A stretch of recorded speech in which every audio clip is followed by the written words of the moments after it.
tey alxames yemook ñaar fukki fan ak ñeent ci weerum juin ñu ngi fii ci commune Chérif Lo bokkee ci département bu Tivaouane kii di maire bi di Ousmane Sarr amaloon ab ndaje ak les jeunes étudiants ressortissants de la commune de Chérif Lo ngir jox leen ay subventions yu toll ci juróom-ñetti millions ci suñuy koppar Siré Dia di officier état civil moo ñu ci indil ay leeral. donc 8 millions yi nii leen ko établir l'université Cheikh Anta Diop ñu jox ko 3 millions 100 paroisse de Koudiadjine ñu jox ko 1 million 280 mille Gaston Berger ñu jox ko 1 million l'université Alioune Diop de Bambey 720 mille l'université de Ziguinchor 600 mille Sine Saloum 600 mille UT ISEP 700 mille si le compte est bon muy 8 millions de francs CFA liquide duñu leen jox ay chèques donc pour wax ci éducation nag bu ma ciy wax def naa correct ma ngi nii tey bu ma waxee mën na ma démentir ci li nga xamante ne maire def na ci éducation ñun day joxewuñu rapport yi inspection départementale moo joxe rapport yi moom moo ni en matière d' éducation commune Chérif Lo daa ci 18 communes yi moo jël premier. moom mi lii di Siré Dia moo ngi gën a ñaax étudiants yi ngir ñu gën a góorgóorlu naam ay jamono ci ginnaaw amuñu woon condition yi le mujj génn dem ci mbedd moo xam ne poto lampe moo fa ne nga toog di jàng yéen mosu leen ci jaar da ngeen di jàng ba am bac su ko génn seen kër bàyyi le lycée est là le CM est là beneen bi ci des le CM ak le lycée bokkul ci compétence transfert yi ñoom ñi defe naa ren 300 bancs la leen defaral lycée bi ak lam-lam bi dañ ne joxuñu ko commune bi waru koo gérer conseil départemental moo ko war a gérer mais li fi nekk lépp ñoo koy def dama leen nga laaj leen seen porte yi bari ki démb la yàqu 850 000 francs lan fa defar fenêtre yeeg yëpp te maire ko defar te pourtant ñun conseil départemental moom lañ ko jox bokku ci compétence transfert yi donc loolu kon ku la koy defal ci sa njaboot il faut nga ne ko merci donc nous disons merci monsieur le maire. Dame Gueye directeur cabinet Ousmane Sarr di indi ay leeral ci réalisation yi fi mairie bi def 2014 ak léegi. te bu ñu waxee tamit les étudiants wax rek ci wàllu éducation xam naa sax am ngeen lu bari lu leen ci xam mais dañ leen di gën a wax rek que ni monsieur le maire li mu def ci wàllu éducation Siré wax na ko sànq ba waa IEF reconnaître que ni dans le département de Tivaouane li fi monsieur le maire def benn maire mosu koo def tamit muy dëgg tamit souvent de wolof day wax ni weet di gis bokk ci ndax monsieur le maire tey bi muy ñëw ci commune Chérif Lo defe naa ñaari école la fekkoon ñu am fi ay murs de clôture muy école Chérif Lo ak école Kër Xaalis Soxna bi mu ñëwee yàlla def na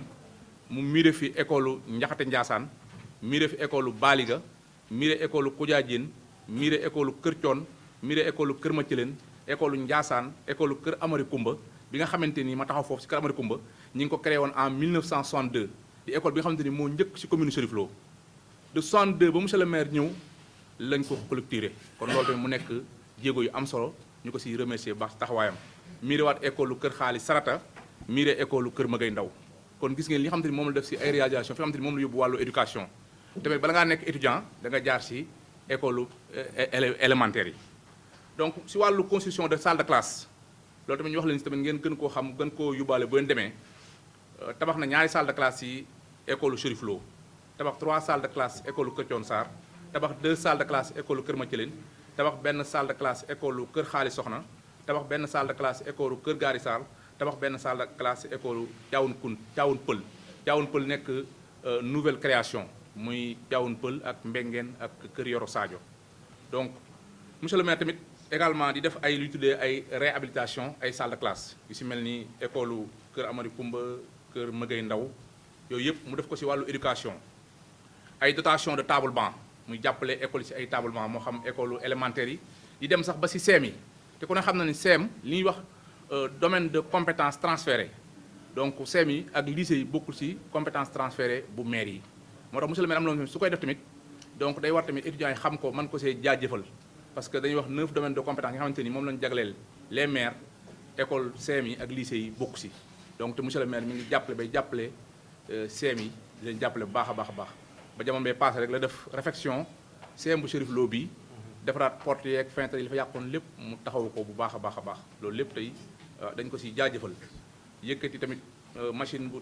mag a mag bu jëm si wàllu photocopieuse di ko jagleel waa CODEC mooy directeur d'école yi pour seen wàllu photocopieuse yi di leen jàppale si examen yi ni def ak yépp di ko jàppale élèves moo xam CFE BFM bac tout ñu ngi koy jàppale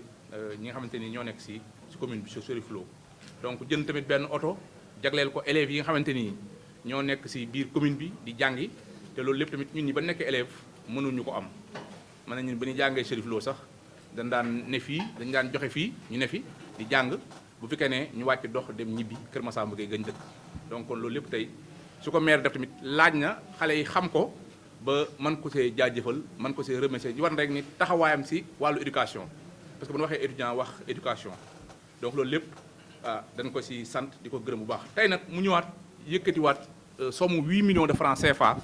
jagleel ko étudiants yi donc te mi ngi koy def depuis 2015 daan ko joxe tàmbalee ko ci ñaari amical comme ni ñu ko waxee sànq muy dem ba ci 4 dem ba ci tey mu nekk 7 amical yoo xamante ni tey kenn ku ne incha allah rabbi dañ la jox benn montant bu am solo boo xamante ni bu ngeen demee rek ngeen góorgóorlu ci xool li nga xamante ni moo nekk seeni priorité ngeen jéem ko see def donc loolu tamit am nañu yaakaar ci yéen ndax tamit ay ndaw ngeen te xam ngeen tamit li ngeen bëgg ak fa ngeen bëgg a jëm ëllëg donc loolu lépp tey monsieur le maire bu ko defee rek da koy def ngir jàppale ay doomam ay jarbaatam waxoon nañ ko fi daaw donc parce que yéen ñii ay doomam lañu ñii ay jarbaatam lañu mu bokk ak yéen commune bi yàlla def ko mu nekk ci bopp commune bi ba pare am ci taxawaay bu mat sëkk kon tamit loolu dañ koy remercier bu baax di ko sant di ko gërëm di wax rek ni yéen ak monsieur le maire incha allah dañuy ñaan yàlla bu déwénee montant bi gën a mën a yokkuwaat. étudiants yi le di fësal rek seenu mbégte ci seen maire ndax ay jamono ci ginnaaw ñu bari ci ñoom dañu abandonné woon seenum njàng ndax ay conditions yu metti tey ak subvention yi ñu jot dina leen permettre ñu mën a jàng ci des meilleures conditions ci loolu sax dañu leen di bàyyi ngeen déglu président amical yi le ñi wax ci cadre président ñi wax monsieur le maire ni ko étudiants yi nga xam ne ñoo nekk à l'université Cheikh Anta Diop de Dakar kontaan nañ lool ci moom sax am nañ jàmm lool ci moom lu waral kontaan nañ ci moom am nañ jàmm mooy li nga xam ne mooy parents yi teggil na leen soucis yi nga xam ne nekkoon na ci ñoom ndax avant mu fiy ñëw amical bi mi ngi déparé woon en 2014 depuis lors ñi ngi déparé ci 700 000 francs ba daaw ñu am 3 millions comme ni ko Siré waxee ren na am 3 millions 100 000 francs kon loolu nekk na loo xam ni procédure la boo xam ni ak augmentation boo xam ne bu am solo la kon nu ko sant maire bu baax a baax a baax a baax encore une fois tamit ñu xamal ko li nga xam ne moom la def à travers l'université parce que lu tax avant moom mu fi ñëw arrivé am muy nekk ci mandat fii ci commune de Chérif Lo commune bi amoon benn étudiant boo xam ni en général dina dem ba soutenir li nga xam ne mooy master 2 lu waral loolu mooy que ni képp koo xam ne dem nga ci université yi ak bu mu ci mën di doon 1 an nga fay def 2 ans daal di cartouché pourquoi parce que nekkin ba du neex nekkin ba du rafet toujours da ngay nekk ci ay soucis nekk ci ay violence yoo xam ne kenn xamul lu mu doon. 60 personnes cette année-ci waaye amul benn yoon boo xam ne résultat dina génn mu dellu ginnaaw waaye amul kenn koo xam ni mën nga ni kat diw ak diw ñoom dañuy reprendre seen ay année ndax lu ko waral heure bu ñu wàccee du ñëwee dina nekkin woo xam ne nekkin wu neex lay doon nekkin wu am solo lay doon. sa suñu xel tamit day dal toujours rek duñ toogee di jàng ndax ki nga xam day toog di jàng pare xamul fan la jëm du boobaa jàngam mënut a jaar fenn waaye ñun feenu nekk muy Dakar ban fa nekkee ak léegi bu nekkee en salle de classe duñ paree dañuy mel ni suñu kër papa la ni ñibbi parce que loolu nag wax dëgg yàlla ko la ko defal nga war koo sant ba fa sant yam kon monsieur le maire ñu ngi koy xamal ni ko étudiants yi nga xam ñoo nekk l'université Cheikh Anta Diop de Dakar am nañ jàmm macha allah ñu ngi sant yàlla tamit bu baax a baax a baax di ko ñaanal yàlla lu mu mën ren yàlla na ko mën déwén ndax ñun duñ ko mos a fàtte benn yoon ndax lu tax duñ ko mos a fàtte benn yoon parce que teraanga rek moo koy fay ñun teraanga gi ñu ko mën a ji lenn la mooy li nga xam ne mi ngi koy def si ñun duñ demee tamit ñun étudiants yi ñu xam lan moo nu war sax ñi nga xam ne ni ko doyen bi toog yëpp waxee dem jàng ndax jaagu moo na fa indi jël ay diplôme ñëw représenté ko fii ñoo xam ne kat étudiants yi ñoom ñi ngi def effort au moins sa ñun suñu liggéey lenn la mooy réussir ñun dañoo jógee fii pour dem Dakar pour réussir ëllëg li nga xam ne monsieur le maire mi ngi koy taxaw commune bi du demee ba nekk à sa retraite ñun du ñëwee toog jël suñu tànk teg ko fi nga xam ne fee tegoon tànkam kon loolu daal moo suñu yéene ñun ñëpp ñun waa université de Dakar daal sant leen monsieur le maire lool gërëm nañ ko lool ndax wax dëgg yàlla appartement la lan am daawuñu nekk au niveau de la campus sociale mais de nos jours ñu ngi si campus bi am fa un nombre de 3 chambres kon loolu wax dëgg yàlla lu am solo la. ñooy gërëm Monsieur le maire, d'abord, de nous avoir tey ñu woo ñu. C'est un plaisir et un honneur pour nous. Avant tout, d'abord, je voulais d'abord faire une petite présentation de l'amicale de la paroisse Saint-Père Julien Aimé de Koudiadiène. L'amicale regroupe tous les étudiants de la paroisse de Koudiadiène. Si on parle de la paroisse constitue 6 villages, à savoir le village de Koudiadiène, village de Thiafat, village de Lamlam, village de Ndiassane Serer, village de Thiaoun Loua et village de Thiaoun Diora, pour dire que ça regroupe un bon nombre d'étudiants. Donc, bi ñu fi ñëwee tey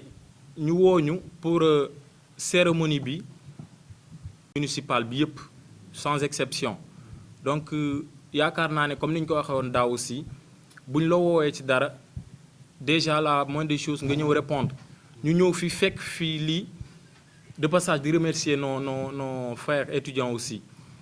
ñu fekk fi lii mu doon lu rafet loo xamante ne ñoo ngi koy def monsieur le maire di ko def ci étudiants yi. Donc pour nous c'est un plaisir aussi une satisfaction de faire partie de cette cérémonie. Du ma gudd jàppale nañu depuis fort longtemps ak aussi monsieur Kébé Madiodio Kébé. Aussi nous avons une pensée pieuse à notre frère défunt qui était avec nous et que nous prions pour le repos de son âme. En plus maay daaneel rek pour dire un grand merci à toute l'assemblée ñëpp ñi fi teew et pour dire que lii yàlla na wëy. On espère bien que peut-être dans les années à suivre nous aurons beaucoup plus de choses beaucoup plus conséquentes. Déjà bi ça peut nous aider à régler beaucoup de problèmes et beaucoup de doléances. Donc c'est quelque chose à louer et nous disons un grand merci à tout le monde et bien des choses. Merci beaucoup. Bon ñëw nañ fii monsieur le maire génn benn subvention bu 6 millions pour jox ko étudiants yi mais cette année-ci moom particularité bi mooy monsieur le maire dafa augmenter subvention bi de 6 millions à 8 millions de francs CFA. Également aussi tamit le nombre des amicales passe de 4 à 7 amicales. Bon loolu day wane ni rek monsieur le maire étudiants yi ñor nañ ko tey pare na pour jàppale étudiants yëpp ci université bu ñu mën a nekk. Bon ñun étudiants yi nag wax dëgg yàlla mënuñu koo fay amel nañ ko njukkal loo xamante si nii yàlla rek lañ koy bàyyeel moom mi am fay mu fayal ñu ko. Bon di waxaat ni subvention bi ñu percevoir dinañu permettre bu ñu demee université voilà ñu satisfaire suñuy besoins yi nga xamante si nii moom lañ fay rencontrer. Di wax ni université moom bon le principal problème demeure incontestablement le problème de logement des étudiants mais avec somme bi incha allah dinañu permettre bu ñu demee ñu mën a am logement parce que étudiant bu amul logement rek du mën a jàng. Bon kaddu yi daal pour ne pas tirer à longueur ñi ngi sant ñëpp waaw di wax ci tour étudiants yi nga xam ne ñoom ñoo université Gaston Berger de Saint-Louis di wax ni kontaan nañ ci monsieur le maire amuñu fayam di ko bàyyi ak suñu borom rek mu fayal ñu ko maa ngi remercier ñëpp. subvention 100 000 francs bu la ko amical dee wax xam nga ni kooku yow ñu lay wax ay subvention 600 et quelques mille di nga doo def lu dul gërëm sa maire. bi ci topp mooy que ni aujourd'hui la jeunesse on parle toujours la jeunesse mais ñun ñooy kan est-ce que xam nañ suñu bopp. xam nga tamit dafa yomb mais waxin dafa xaw a jafe dégg tamit nit ki pour moom entendement bu koy permettre moom mu mën a franchir obstacle dafay xaw a jafe. xam nga sama benn ma dafa wax ni booy roy da ngay roy ki jub booy laaj da ngay laaj ki xam loolu la mais tamit mënoo ne en tant que intellectuel ñu ñëw di la dugal ci cadre yoo xamante ne yow maîtriser wu ko di la dugal ci kàmbu kon yow bu fekkee dugg nga ci kàmbu mieux boo ko yow nga jël sa saak nga teg ko moom moo gën parce que it waxtaan wax dëgg sa la commune Cherif Lo tey sama papa mi mën na koo seede muy monsieur Bàcc Gueye que ni tey jii les 23 villages tey jii buñ déggee turu monsieur le maire c'est grâce à Ousmane Sarr parce que mën mi représenter les étudiants ressortissants ici dans la commune de Cherif Lo à Ziguinchor tey jii jóge ci 23 villages yi kuñ ko waxoon tey jii mënoo koo gëm te liñ ciy dolli tamit lenn la mooy que ni mbokk bi wax na ko sànq étudiant bu amee logement desalatuñ ko dara parce que it ki nga xamante ni moom moo ñu jàppale woon sax muy monsieur Madiodio Kébé ak grand dame ak tonton Siré Dia bi nga xamante ni moom moo fi nekk toujours benn daf ko wax ni ko ici dans la commune Ziguinchor lañ ko orienté mais mënut a ñëw quoi xam naa ne dafay mujj abandonné ay kiyam parce que amul fu mu logé. Imaginez loolu sa maire dafa la ko nga ni ko na ñëw bu ñëwee nañ ko orienté logeel ko le temps que si te ñun daaw dañoo dabe moom moo génne si mu ni loolu dégg naa ko mais sama poosu bopp laay génne joxe leen ko kon kooku ñun lan lañ ko desal xam nga naxuñu maanaam waxtaan wax dëgg sa la ki lay nax ak ki lay teg si yoon bokkul ah kon nag tey jii nag ñun jeunesse bi parce que aujourd'hui monsieur le maire Ousmane Sarr mu ngi appui étudiants yi ñun leen lañ ko seel mooy que ni indi suñuy diplôme ëllëg représenté fii nii diriger commune Cherif Lo lépp lu fi war a mën a nekk ñu def ko de A à Z permettre commune bi tey jii ñu yóbbu relais bi foo xamante ni kenn foog ko woon mais nag en tant que étudiant bu ñu nee la subvention yi nii logel nañ la defal nañ la lépp nga nekk université di taxawal di def wax dëgg yàlla bu retourné sans diplôme yow yaa ko teg sa bopp kon nag xam naa di gërëm ñi fi nekk ñëpp di wax ni daal vraiment étudiants yi nga xamante ni ñoom ñoo nekk Ziguinchor am nañ contentement te aussi di si dolli beneen tamit mooy que ni étudiants yi nañu bàyyi kuñ ni sud ba nga jëm ngay tiit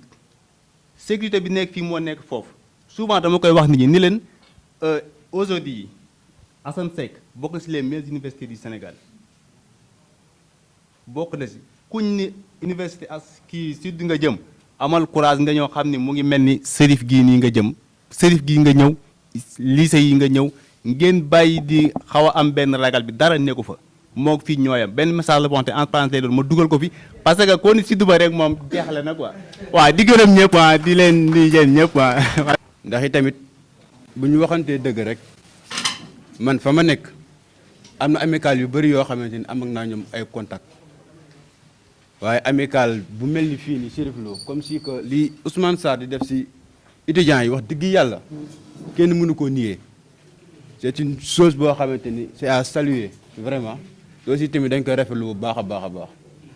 mënuñu tamit wax te duñu beral ay nuyoo ku mel ni Siré Dia ak Dame man boog dama koy saluer à cœur ndaxte tamit nit boo ñëwee mu mag la fuuf jiite la su lu bëri nangoo wàcce boppam ba toll ak yow amul benn wax boo xamante ni bu ñagas la boo xamante ni boo ko waxee wala benn réponse boo xamante ni bu ñagas la di nga ko sentir si ñoom wax dëgg yàlla c'est à saluer moo tax ñu leen di sant di tamit di ñaanal monsieur le maire Ousmane Sarr yàlla wéeral ko ndax i tamit franchement man moom ak sama représentant yi Sidi ak Mame Diarra ñun ñoo fi teewal université El Hadj Ibrahima Niass foofu noonu nag bon difficulté yi métti na trop parce que boo leen xoolee fan yi yëpp ñu ngi si ay affrontements yu métti waaye tamit ñun ñu ngi promettre maire Ousmane Sarr li nga xamante ni mu ngi koy def si ñun du nul ñu ngi koy promettre li nga xamante ni mu ngi koy def si ñun du nul ndax yaakaar naa ni nit lépp looy def rek da nga si séntu résultat te résultat bu soobee yàlla dañ ko fi indil loolu moom ñu ngi ko koy wax waaw. aussi tamit ñu ngi saluer conseil yi nga xamante ni jox ngeen ñu ko ak benn parole bu ndaw rek bu ma laal bu Samba Diop wax te aussi tamit lu normal la mu ni boo xoolee ñu toogante fii ñëpp xamante wuñu te man dama yàgg a bëgg au moins étudiants yi xamante seen biir mën a taxawu commune bi ndax ñun ñoo mën a accompagner maire bi fi nekk wala kenn waruñu si mën a jiitu pour liggéey bi nga xamante ni su mën na ko mu àggale ko ak jàmm ak salaam loolu daal lañ doon sànni si kàddu ñu ngi jégalu na si kàddu yi li si dëng rek ñu ngi koy jégalu bu baax a baax incha allah.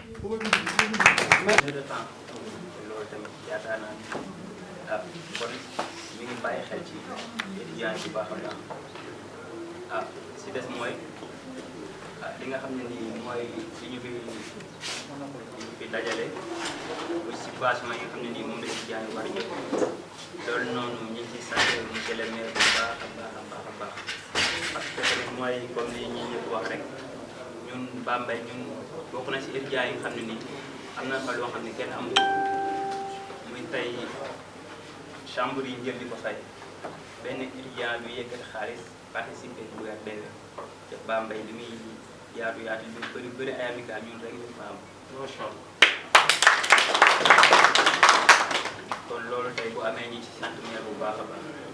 te tamit mënuñoo sant maire bàyyi leen parce que tamit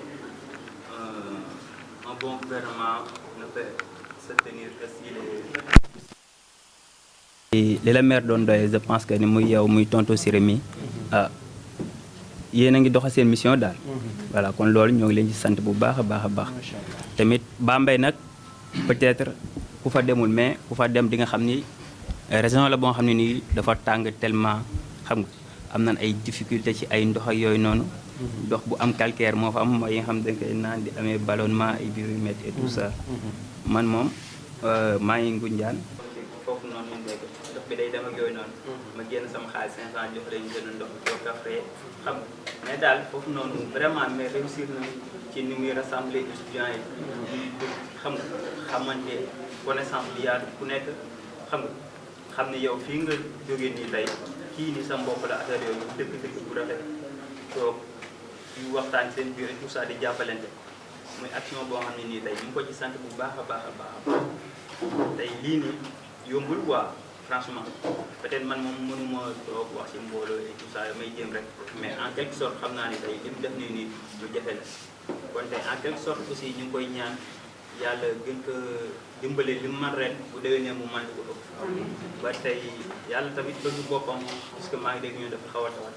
ba incha allah heure bi déwén fekk ko mu assisté jotaay bi toog gën a xamante ak étudiants yi bu baax te aussi ñun représentant étudiants yi ñu jéem a def le tout ba xamante si suñu biir bu baax a baax a baax lépp loo xam ni mën nañ ko apporter monsieur le maire ñu jéem ko apporter je pense que tamit loolu rek lañ ko mën a jariñ quoi loolu rek lañ ko mën a jàppale. voilà ndax amatul moyen pour y contribuer ci gouvernement wala dara mais aussi ñu koy dimbali ci suñu doole ak suñuy connaissance suñuy relation kon ñu koy ñaan bu baax lu man ren man koo déwén. voilà. monsieur le maire en plus bu ñu waxee ñooy suñu problème bu ñu jëlee étudiants yi nga xam ni ils sont à l'université de Thiès ñu ngi éprouver énormément de problèmes parce que am na étudiants yoo xamante ni dañuy wàcc jóge UT ak ni mu soree ak commune bi pour mën a rejoindre seen demeure pour xëy di jàngi te loolu noonu du ñu am benn stabilité ci seen étude te ku wax étude sànq am na benn camarade bu ko fi soulever wax foo xamante ni da ngay toog pour mën am apaisement pour mën suivre ses études correctement. ci loolu moom ñu ngi leen di remercier ci li ngeen xam ni defal ngeen ñu ko parce que dinañu permettre ñu mën ci démarrer des activités yoo xamante ni ça serait bénéfique pour l'ensemble des étudiants qui sont dans la région de Thiès. Nous vous remercions infiniment parce que amuñu seen fay parce que ku ñëw ku wax étudiant wax koo xamante ni war na ko mën a soutenir te lii mënul weesu soutien jox la loo xamante ni di nga ci mën entretenir sa quelques activités soutenir ci say étudiants pour ñu nekk dans les meilleures des conditions te ñi ko fi wax ñi yëpp nee nañu partout fi ñu nekk seen université ñoom ils en font partie ils en sont dans des situations exceptionnelles donc loolu ki ko waral mooy monsieur le maire donc ñu ngi koy sant di ko gërëm comme que amuñu fayam di wax tamit ñun étudiants yi lii rek la ñu amalante quoi te ñu jàpp ni ku ci nekk sa moroom sa rakk la du mu wax ni jàppee ko comme xam rek moo ñu ñor